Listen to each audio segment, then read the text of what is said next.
Hello everyone, welcome.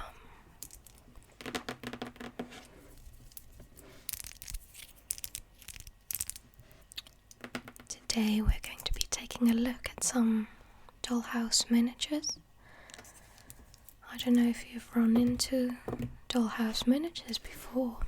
It's a rather niche hobby, I think.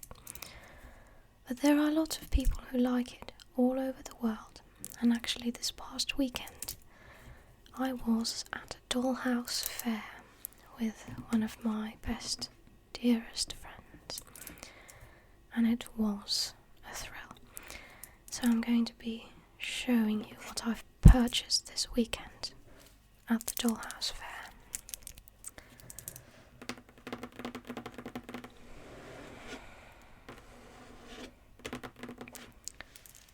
Been really into pastels lately, so I have these nails.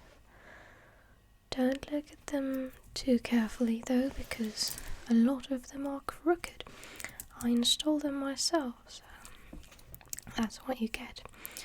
However, perfection isn't everything. Now, as I said, dollhouse miniatures are a rather popular hobby all over the world.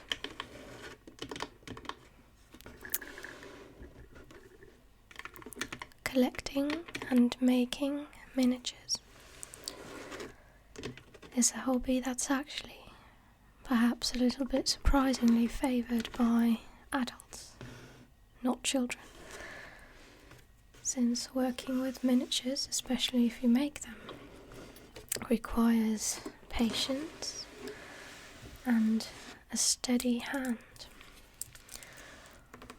Dollhouses were originally commissioned for royalty in the late Middle Ages and the Renaissance era, and from then forward.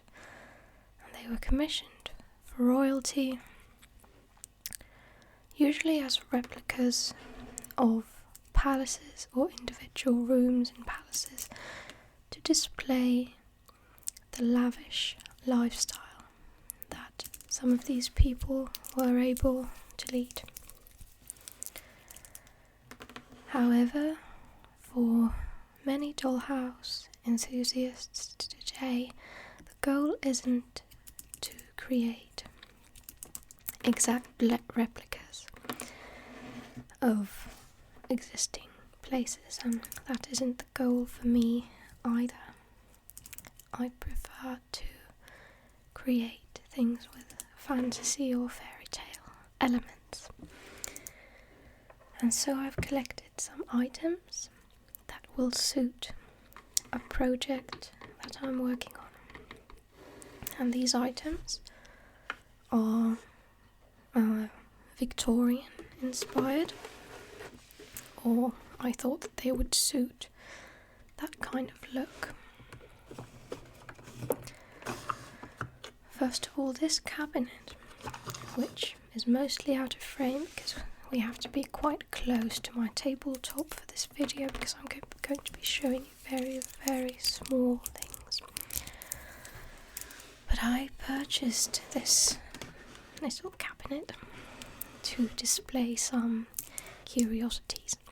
But for now I have my finds from this weekend placed here. So let's start with something very, very small.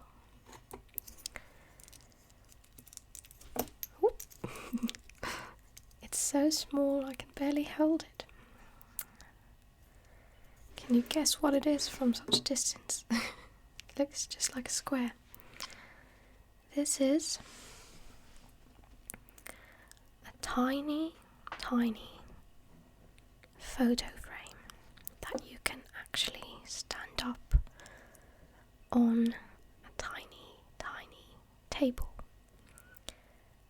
I'm going to put this probably on top of a mantle.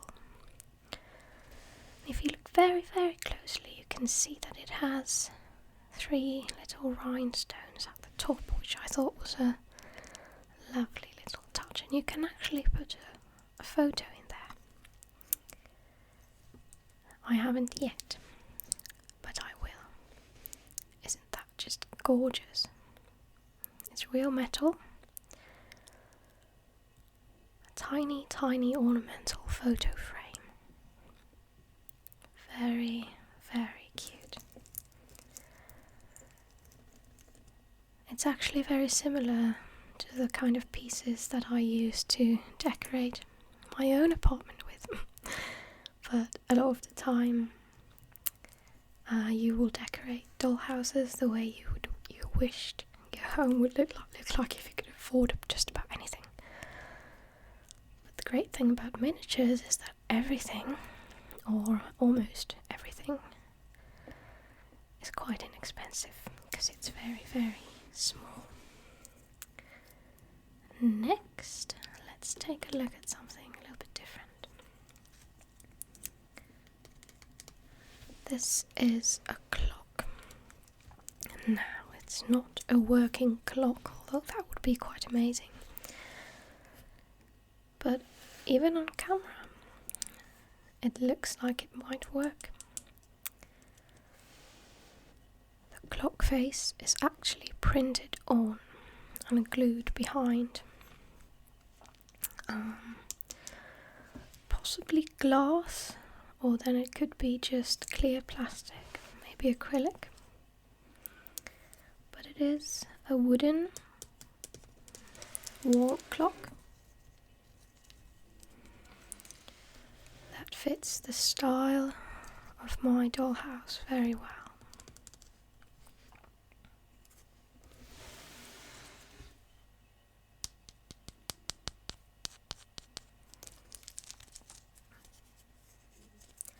When I watch ASMR, I like to watch things that include wooden items because I think they make lovely sounds.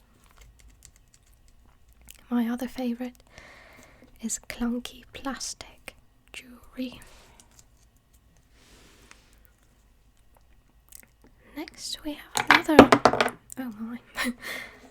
That one didn't want to give up its place in the spotlight just yet.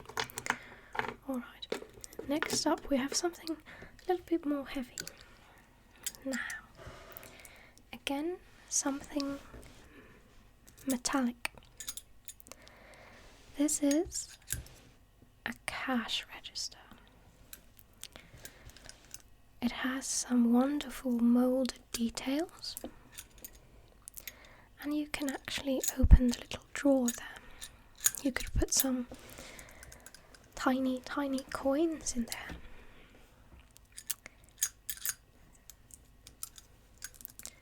I want to make a miniature saloon or a bar, so I think this would be just perfect for that.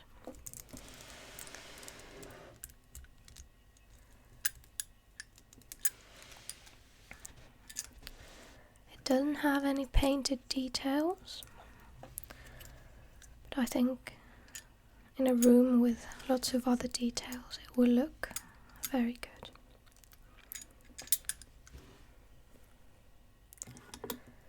Now, another kind of material that can actually be used for miniatures is porcelain or ceramic. Here we have a little wash jug. There isn't anything in there, but you could actually put water in there if you wanted to. So I sort of interpreted this as that kind of wash basin and jug set. Well, that's at least what I'm going to use it for in my dollhouse. It's white and navy blue and has lighter blue flowers on it as decoration, and the handle has some small moulded decorations as well. Very charming piece. next something very, very adorable that I would never, ever own or want to own in real life. Or at least anything this small. But this is a bird cage. There's a tiny, tiny bird in there. It kind of looks like it could be a pigeon or a dove, perhaps. But a tiny bird, and it can actually swing on the little triangle it's sitting on. This sort of thing felt very Victorian to me. And I just can't get over all the golden metallic items. I just think they look amazing in a miniature setting. I like this one. It looks like it was €5, which is not too bad at all. My dream actually is to go to one of these fairs someday and sell my homemade miniatures. I can show you some that I've made. I have some in here.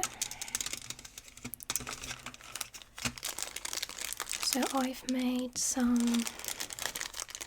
Can you guess what it is from the sound? Probably not. I've made some perfume bottles. This small bag is full of them.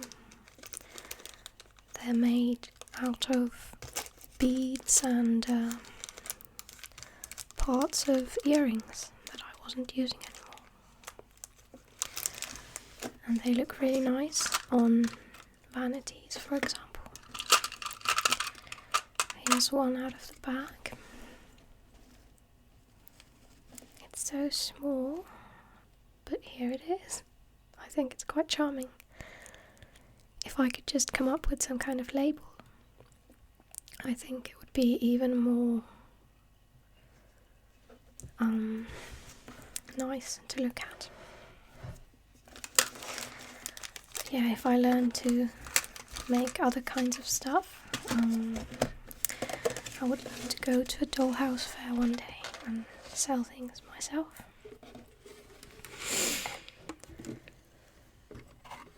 Now let's have a look. I have a couple of crates with some bottles in them. As I said, I want to make a saloon someday, so I got these. This other one is actually a fridge magnet, but I can take the magnet off with some pliers, or just place it so that the magnet isn't visible. But yeah, I'm going to use these in my saloon. I thought they were quite adorable. The little bottles are glued on, but these kind of bottles are actually very easy to find in miniature fairs and even online. They're very inexpensive. So I think this one is supposed to be champagne.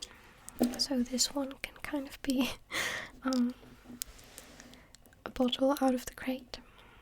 It doesn't have a label though. I think there used to be a label, but it's not there anymore for some reason. I should make a new one.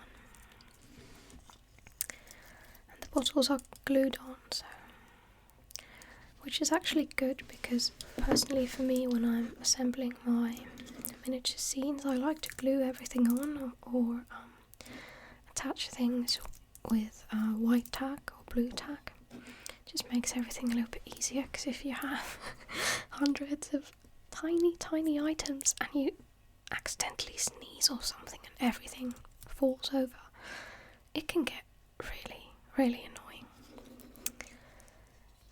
So this is another crate, and I think this is supposed to be beer. I don't know though. Some of it's in Russian, and I can't read Russian. Some of it's in French. Maybe I could read the French. Chateau de Basnida? I don't know. It's 1995 something. Maybe a wine or a beer? I'm not sure. The miniatures that I collect are 1/12 scale. So for comparison, Barbie and other fashion dolls are 1/6 scale. So they are 6 times smaller than a real average human and their belongings. So these are 12 times smaller. Sometimes, a lot of the time, I'm not that particular when it comes to scale. I'll use a little bit of this and that because I like to have that fairy tale look, but some people are into realism and they are very particular about the scale. If these are beer bottles, then these would actually be, I think, Barbie sized or a little bit bigger even.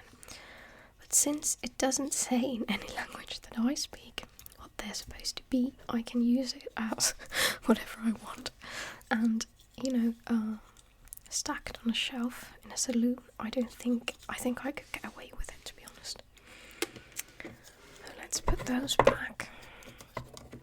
And I'll show you a couple more drinkware items before we move on. So I got this set. It's a whiskey set. There is a bottle of whiskey. Oh, this is so difficult. This is so tiny. There's a bottle of whiskey and a glass of whiskey with ice. I just thought this set was incredible. And the bottle is, I don't know if you can hear, but it's actually made of glass, which is incredible. The glass is plastic. I thought these would look incredible in, like a drawing room, maybe. Some Victorian gentleman or lady. Now then, here's some prints that I got. I'm thinking of decorating the saloon with some old movie posters. So I got these. They are just prints. No, that's the wrong way around. Again, well, these two, the bigger ones, these are for old movies.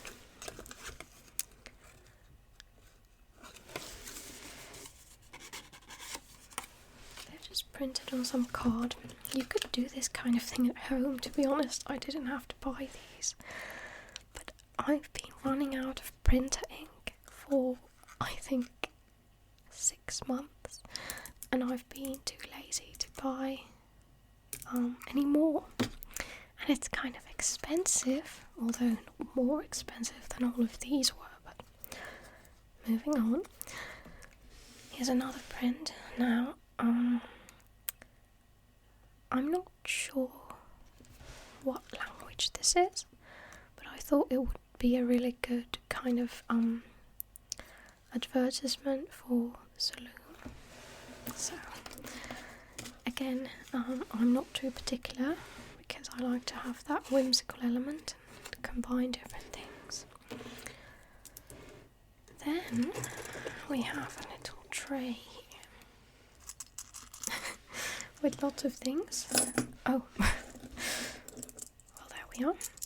First of all, some plates that I like to think are silver. There we are.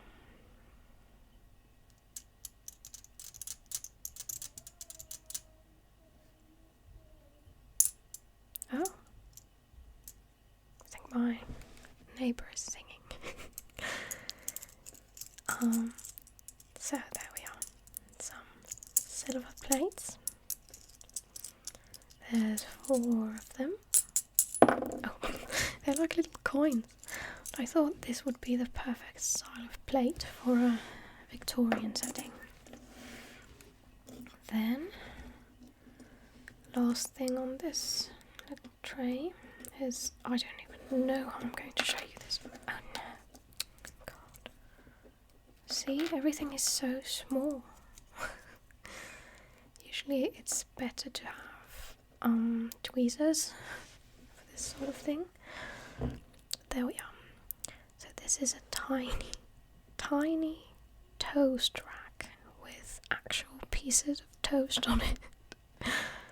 And I just thought this would be the most adorable thing on like a breakfast plate with a jar of marmalade. Again, very Victorian vibes. Then here we have a tray. It's made of wood, and the little decoration is, I think, just paper that's been glued on. I love the colour of this.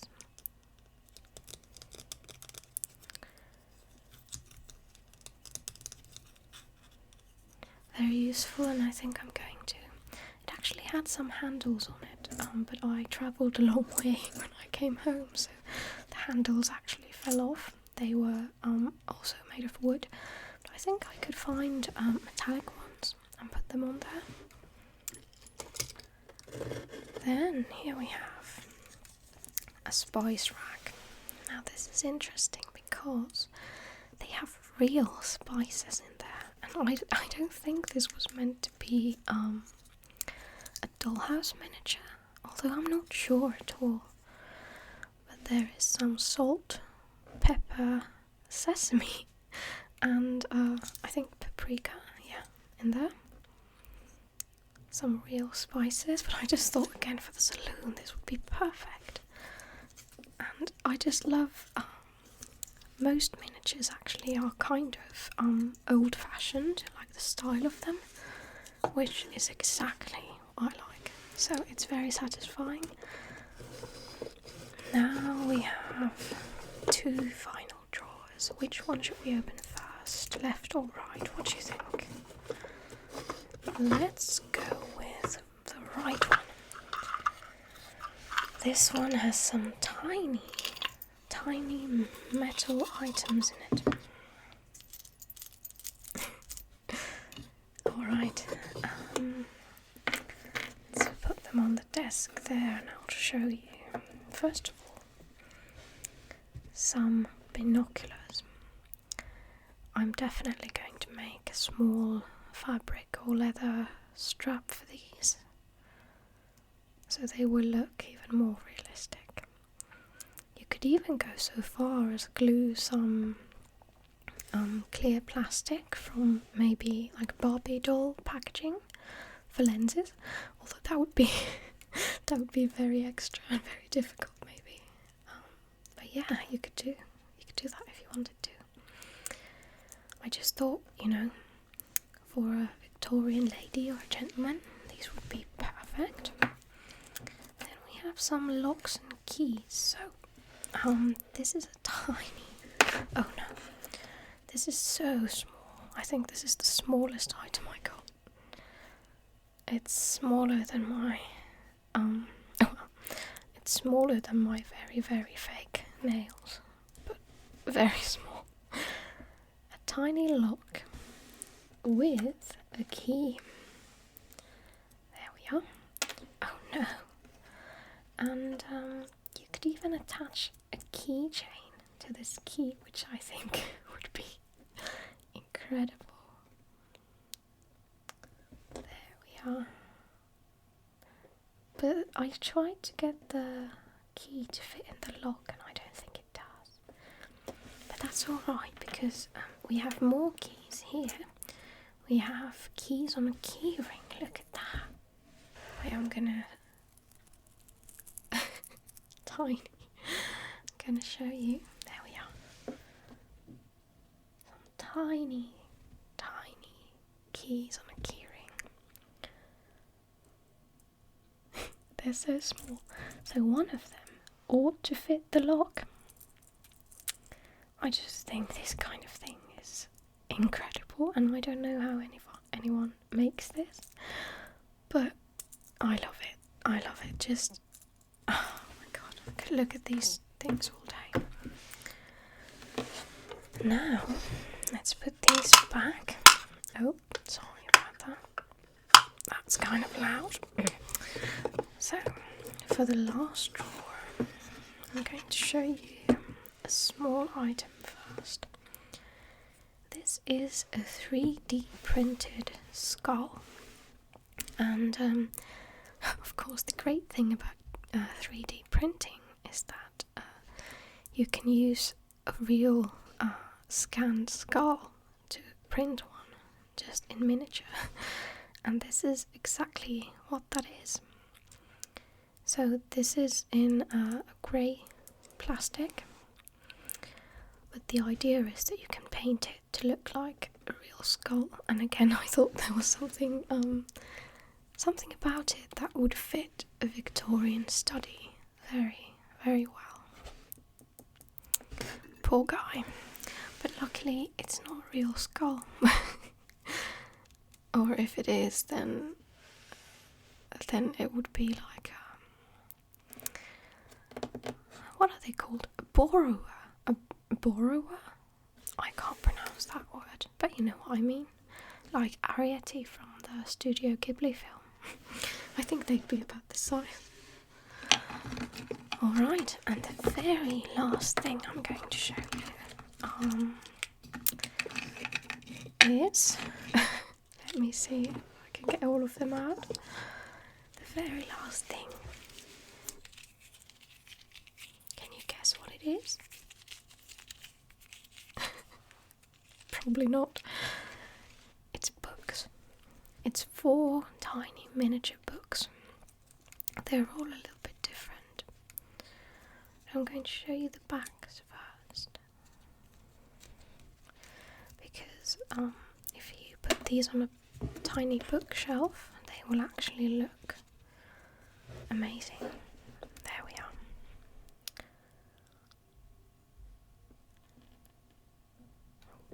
Again, you know, the Victorian aesthetic is there, and they actually have pages that you can turn.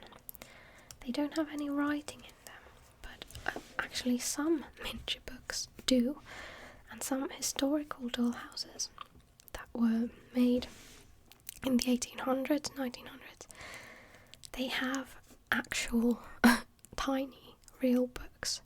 And I heard that I don't remember, I think it might have been Queen Victoria's dollhouse, but it has an original Sherlock Holmes story in miniature that was written for the dollhouse. Well, that's what I remember reading, but don't take my word for it.